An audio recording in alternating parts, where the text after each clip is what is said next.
Welcome back to Kerbal Space Program.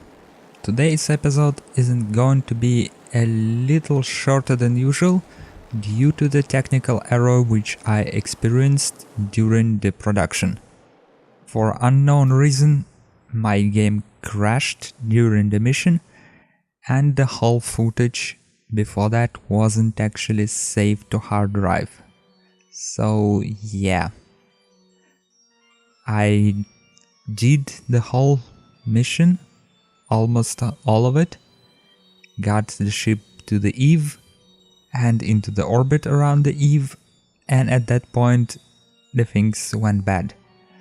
So the whole footage of travel to EVE is actually lost now. And in the next episode we are going to continue with the ship in the orbit around the EVE, and we're going to try to land there and get back into the orbit. I think it is the most interesting part of the whole thing. But before that, we will do the following. We need to add struts to our ship. So here is our brave Kerbonaut, grabbing struts from the ship and placing them on another ship using the Kerbal attachment system.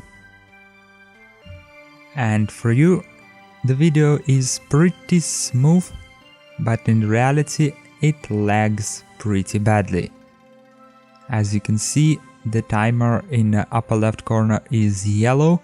That means that physics of the game are working at slower rate than real time, and at the moment it thinks that only 2 minutes passed, but in reality more like 3 or 4 minutes have passed. So you can see the difference between this and the real time. I believe that 4 struts should be sufficient enough to hold the ship together. Not like it is going to disassemble without the struts, but with struts it is not going to bend as much and will be easier to control. So let's put the second one right there. And also the lag is the reason why the struts are placed not in perfect places, because it's actually very hard to maneuver the lagging Kerbal. Let's quickly refuel our jetpack and go for the third one.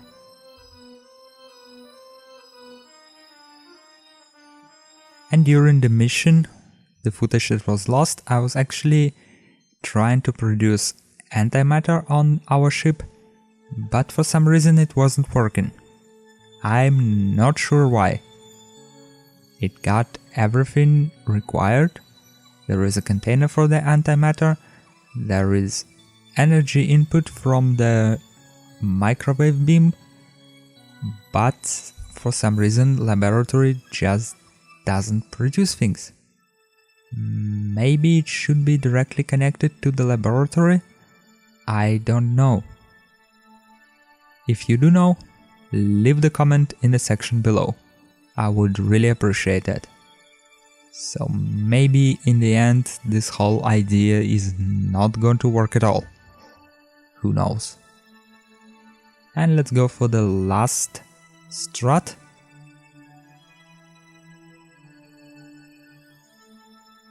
Carefully grab that and put it on the ship.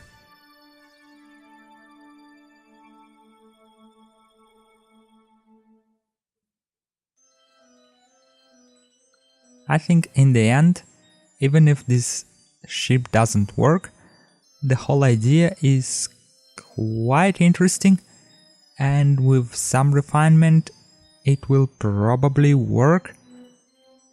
Maybe connecting the antimatter bottle directly to the laboratory will help, who knows.